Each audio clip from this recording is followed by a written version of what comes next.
On the 15th of March, 44 BC, a group of Roman senators surrounded Julius Caesar in a meeting hall in Rome and stabbed him to death.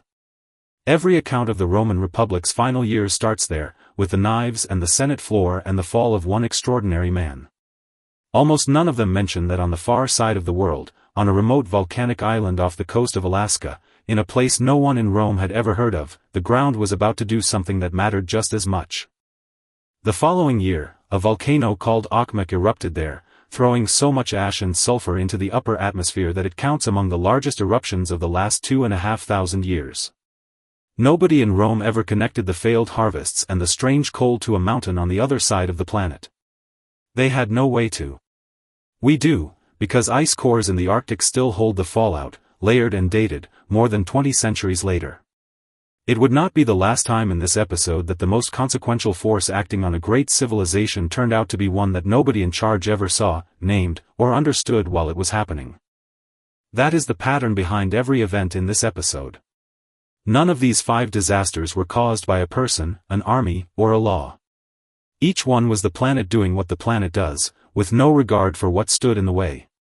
And in every single case, something specific survived to tell us, sometimes thousands of years afterward, exactly what happened. A layer of dust. A ring of sulfate in the ice. A charcoal mark on a wall.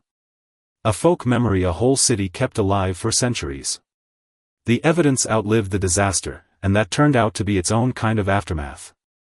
This episode covers 5 natural disasters that reshaped the ancient world, running from the oldest to the most recent. Every one of them happened before the year 1000 AD. None of them had a villain. All of them left something behind. One note before we start. Some of what follows involves real death, in a few cases on a large scale. The point of this episode is not the destruction itself. It is what came after, and how we have come to know, in such specific detail. We are counting down from the oldest to the most recent. Number 5. The collapse of the Akkadian Empire. Mesopotamia. Around 2200 BC. According to tradition, the city of Akkad was built by a king named Sargon, who used it as the capital from which he unified Mesopotamia under a single rule, in what historians often describe as the world's first empire to govern many different peoples at once. The Akkadian Empire lasted from around 2334 BC. Something like 180 years. Its ending is now tied to one of the best documented climate events in the ancient world. Around 2200 BC, a sudden and sustained increase in aridity struck the region, an event researchers call the 4.2 kiloyear event, and it lasted through the entire 22nd century BC. At Tel Leilan, a site in what is now northeastern Syria, archaeologists found that the settlement was abandoned soon after its massive defensive walls were finished being built. What followed, in the layers above that abandonment, was debris, dust, and wind-blown sand, with no trace of human activity. A city had just finished building its own defenses, and then there was no one left behind them. As the Akkadian state weakened, the Gutian people moved into the power vacuum, and by around 2150 BC the city of Akkad itself had fallen to them. Here is the aftermath, and it is a strange one. Akkad, the seat of one of the ancient world's great powers, vanished so completely that archaeologists have spent more than a century searching for it and have never found it. Several candidate locations have been proposed over the decades, and not one of them has been confirmed. We know almost exactly how long the empire ruled from Akkad. We still do not know where Akkad was. Number 4. The Okmuk eruption. Alaska and Rome. 43 BC. This is the eruption from the beginning of the episode.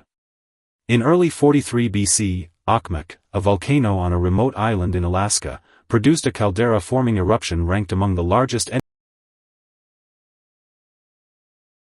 The ash and sulfur reached the upper atmosphere and spread across the northern hemisphere. In the Mediterranean, the effect showed up as weather that made no sense to the people living through it. Researchers who reconstructed the event from polar ice cores estimate that seasonal temperatures in parts of the Mediterranean ran as much as 7 degrees Celsius, about 13 degrees Fahrenheit, below normal through the summer and autumn, during exactly the months when crops needed to grow. The result, in the words of the scientists who study it, was a period of disease, and unrest in the Mediterranean region. That unrest landed on top of a Roman world already tearing itself apart over what would follow Caesar. The same researchers described the eruption's effects as one of the factors that ultimately contributed to the downfall of the Roman Republic.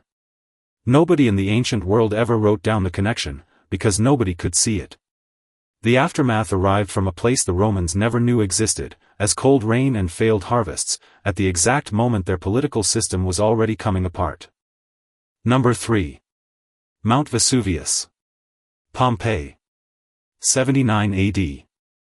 For close to 2,000 years, the standard account of this day rested on a single source, a letter written by Pliny the Younger some 20 years after the fact, describing the eruption as beginning on the 24th of August.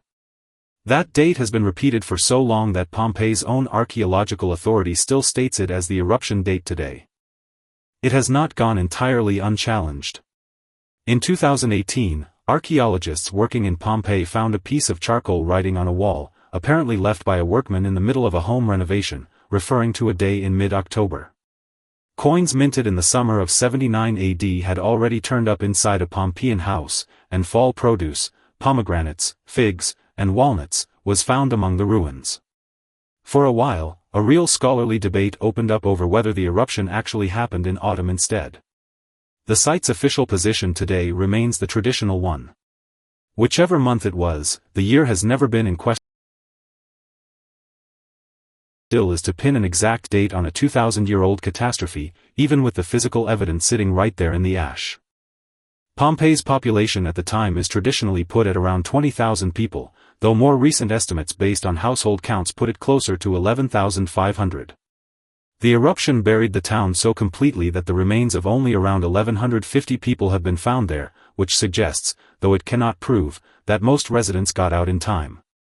Its neighboring town of Herculaneum was buried in the same disaster. Neither one was ever rebuilt. Here is the aftermath. Pompeii sat buried and essentially forgotten for close to 1,700 years, until organized excavation finally began in the middle of the 18th century. The disaster that ended the town also sealed it, intact, at the exact moment it stopped, and that seal is why we can now walk its streets, read its graffiti, and know more about a single day in the Roman world than almost any other day in ancient history. The eruption that destroyed Pompeii is also the reason Pompeii still exists to be seen at all. Number 2. The Crete earthquake and tsunami. Eastern Mediterranean. 365 AD. At dawn on the 21st of July, 365 AD, an earthquake struck beneath the sea off the west coast of Crete. Researchers who have studied the fault behind it estimate its size at just under magnitude 8. The earthquake was followed by a tsunami that struck coastlines across the eastern Mediterranean. In a surviving account, the Roman historian Ammianus Marcellinus described the sea being driven back from the shore and then returning without warning.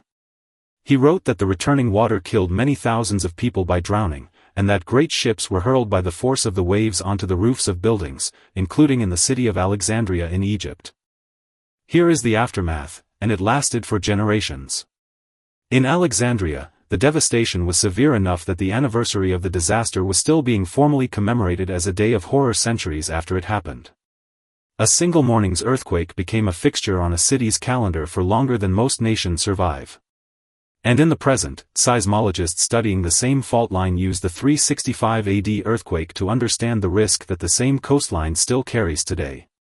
An ancient disaster is still doing work, 1,600 years later, informing how a modern population understands the ground it lives on.